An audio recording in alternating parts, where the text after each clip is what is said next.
Rahul mummy से गुस्से में बोला, मम्मी अपने पति देव को समझा दो, जब मैं बाहर दोस्तों में बैठा रहता हूँ तब अपनी पापागिरी ना दिखाएं, वरना किसी दिन मैं भी कड़वा जवाब दे दूंगा। मम्मी बोली, क्या हो गया राहुल, इतने उछल क्यों हुआ? बोला, कल मैं दोस्तों के साथ बाहर बैठा, दोस्तों से बात कर रहा था, इतने में पापा आए और बोले, शर्म कर, इस दोस्तों में कुछ ना रखा, अब बड़ा हो गया है, कुछ जिम्मेदारियां भी उठा ले, मैं कब तक अकेला कमाता रहूंगा। अब मम्मी बोली, कुछ गलत नहीं कहा तेरे पापा ने, 24 साल का हो गया है, तू कोई काम धंधा पकड़ ले, पढ़ाई में तू कुछ नहीं कर पाया, मगर तेरी बड़ी बहन और भाई पढ़ रहे हैं, खर्चा बढ़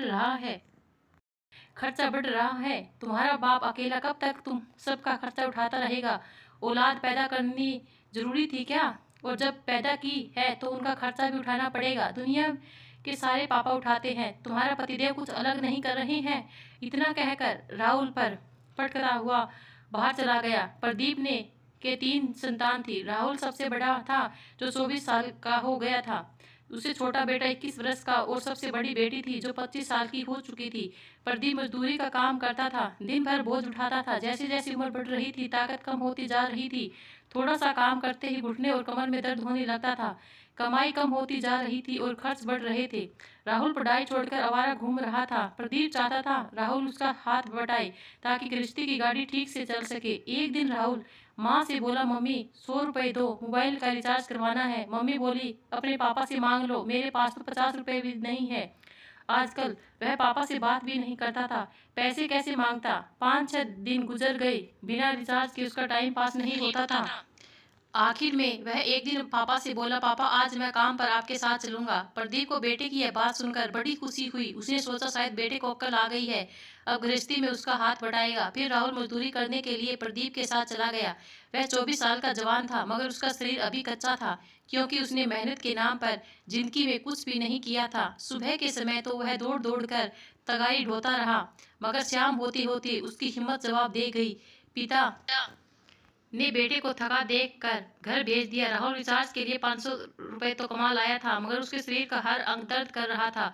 वह आते ही खाट पर पसर गया, दर्द के कारण से बुखार हो गया। रात को प्रदीप जब घर आया तो सबसे पहले बेटे के पास गया। राहुल कंबल ओढ़कर सो रहा था। पिता ने उसकी कलाई छूकर देखी तो पता चल गया कि बेटे को बुखार हो गया है। प्रदीप ने उसे उठाया, फिर एक पेन किलर टेबलेट दी, फिर उसे पूछा, कहाँ दर्द हो रहा है? पिता ने प्यार से पूछा तो राहुल आंखों में आंसू भरकर बोला, दोनों पिंडलियों में गांठ सी बन गई है पापा। प्रदीप रसोई में गया, एक कटोरी में सरसों का तेल गर्म किया, फिर बेटे के पास आकर उसकी पिंडलियों के तेल की मालिश करने लगा। पिता के कठोर हाथों के मालिश से उसे दर्द के साथ साथ आराम भी मिल रहा था। आज उसे एहसास हो रहा था कि आप से औलाद की पीड़ा छुप नहीं सकती। वह सब जानता है, इसलिए सबसे पहले आकर उसे संभाला है। चुपचाप मालिश करके प्रदीप अपने कमरे में चला गया। गर्म तेल की मालिश और पेन किलर गोली के कारण जल्दी ही उसका बुखार उतर गया, दर्द भी गायब हो गया था। आज राहुल को एहसास हुआ कि पैसे बहुत मुश्किल से कमाया जाता है। आज दिल में पापा के प्रति नफरत और गुस्सा जरा भी नहीं था, बल्कि पापा के प्रति उसके दिल में श्रद्धा और सम्मान उमड़ रहा था।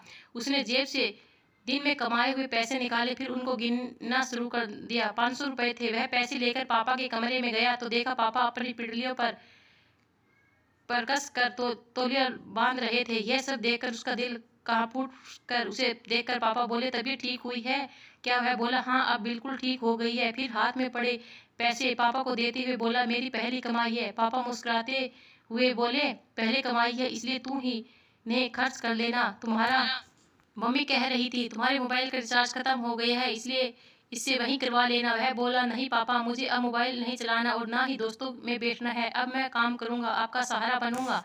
आप कितना काम करते हैं, हम सबके लिए थक कर चूर हो जाते हैं, किसी से शिकायत भी नहीं करते, रोज दर्द करते पैरों पर तौलिया बांधकर सो जाते हैं। फिर वह पापा को पैसे पकड़ा कर रसोई में गया, सरसों का तेल गर्म किया, फिर आकर पापों के पैरों में बंधा तौलिया खोला और उन पैरों पर तेल की मालिश करने लगा। उसने महसूस किया कि रोज वजन उठाने से आपकी पिंडलियों में गांठ सी बन गई है। वह अपने ही ध्यान में खोया कटोरी से तेल लगाकर मालिश करने में कलीन था। उसने पापा के चेहरे की तरफ नहीं देखा था, वरना वह भी रो पड़ता। प्रदीप को आज दर्द से पैरों पर बेटे के हाथों से मालिश होने पर बहुत सुकून मिल रहा था। सबसे ज्यादा सुकून तो उनके दिल को मिल रहा था, यह सोचकर कि आज उनका बेटा समझदार हो गया है। आज खुशी से उनका हृदय चौड़ा हो गया था। वे बेटे के चेहरे जो निहार जा रहा था और आंखों से आंसू गंगा बह रही थी। दोस्तों, ये वीडियो कैसी लगी कमेंट करके जरूर बताना और चैनल को लाइक और सब्सक्राइब जरूर करना। धन्यवाद।